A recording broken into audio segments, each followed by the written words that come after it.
Hey Squid Kids, it's me, CrashMat104, and if you don't know anything about my channel, which you probably don't, I have no following, then you won't know that I kinda love Splatoon 2.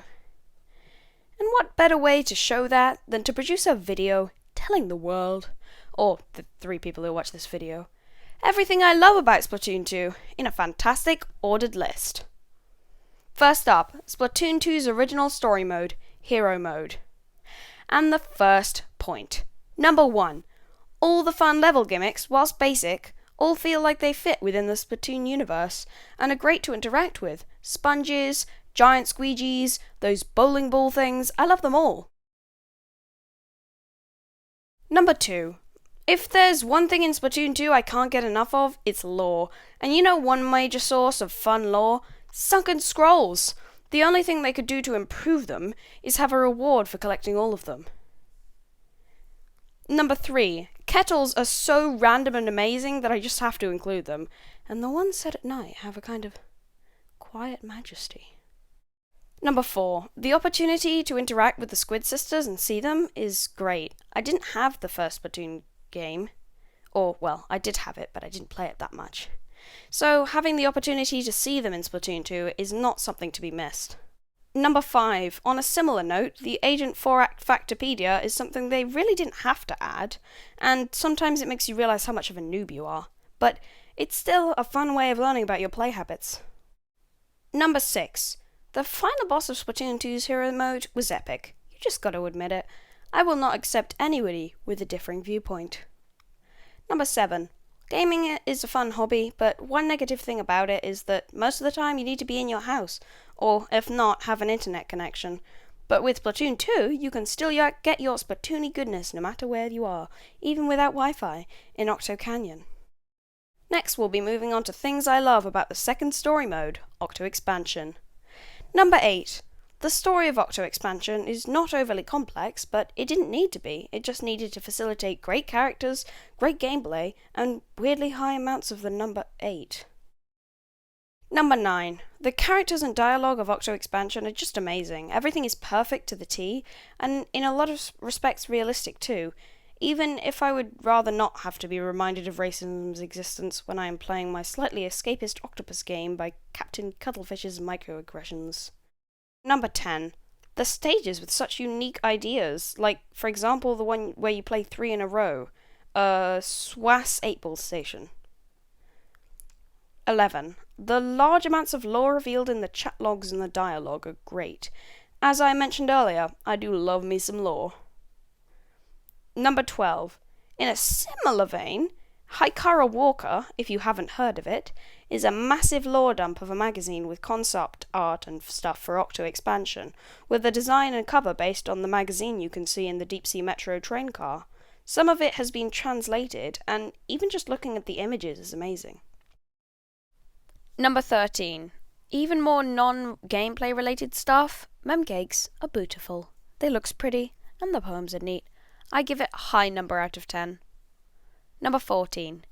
I don't want to give spoilers, so I'm just going to say the initials. IA3.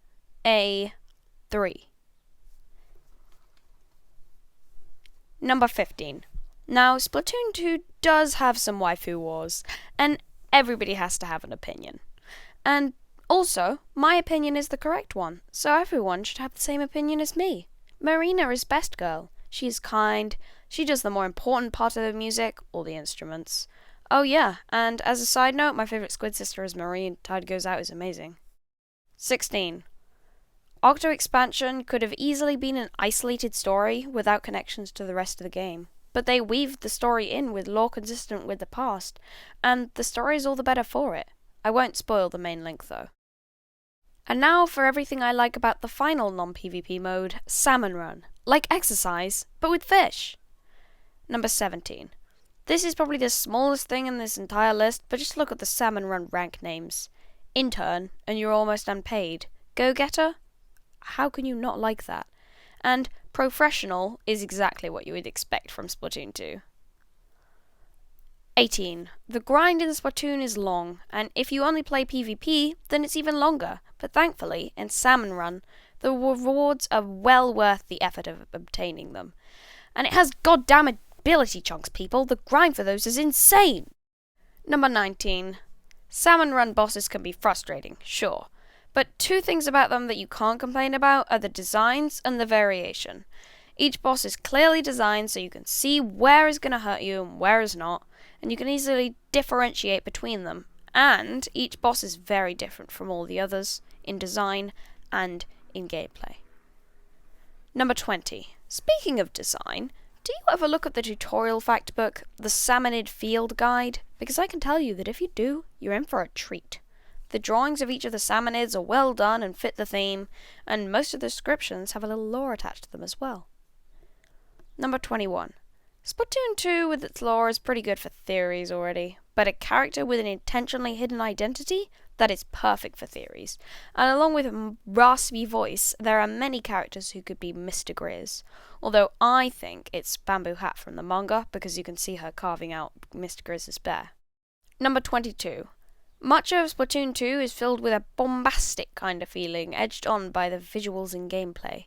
But Salmon Run is a bit different. You fight off hundreds and hundreds of enemies, almost constantly about to be overwhelmed. And to top it all off, it happens at sunset, with orange skies and unusual music, definitely changing the feeling of Salmon Run. Now for the section of the game where most of my many hours have disappeared. The multiplayer. And number 23, the accessibility of Splatoon. Whilst not something many people usually bring up, is something very powerful about Splatoon 2's multiplayer. To enjoy yourself, you only need a joystick, motion controls because stick players are evil, the squid button, and the fire button. And yes, I am going to call it the squid button. You don't need to use your sub or special to be an effective player, and this really helps with lowering the skill floor while still providing tools with enough depth to provide competitive play. And speaking of that competitive play, number 24. Splatoon 2 is a great shooter for playing competitively, and the rank system works well enough to enable that. Competitive communities such as the Sendu.Inc. scene and Paddling Pool are still running regular tournaments to this day, at the time of rating. Number 25. Shooters are a genre that have incredibly varied gameplay, from the MOBA-style objective-focused gameplay of Overwatch and other hero shooters to the slow, thriller-style gameplay of Battle Royale games. And I believe that Splatoon 2 has the fastest, or close to the fastest, gameplay with the fast squid form and high fire rates of weapons like the splatter shot. And yes, your Genjis and your Tracers and that Mirror Lady from Paladins may be able to move as fast as Splatoon does, even faster, but most of the rest of the cast can't move like that. I love the fast-paced gameplay of Splatoon 2, and evidently many others do too. Number 26. The weapons of Splatoon are all unique. You cannot say that a weapon is the same as any of the others, in feel and in playstyle. Even taking two weapons that seem, on paper, very similar, the NZAP and the Splatter Shot, when playing the Splatter Shot, you aggressively rush down your opponents, charging into battle and use your sub-weapon to flush enemies out. Whereas with the NZAP, you run and gun, turfing and spamming your sub-weapon, only taking engagements for advantage. Number 27.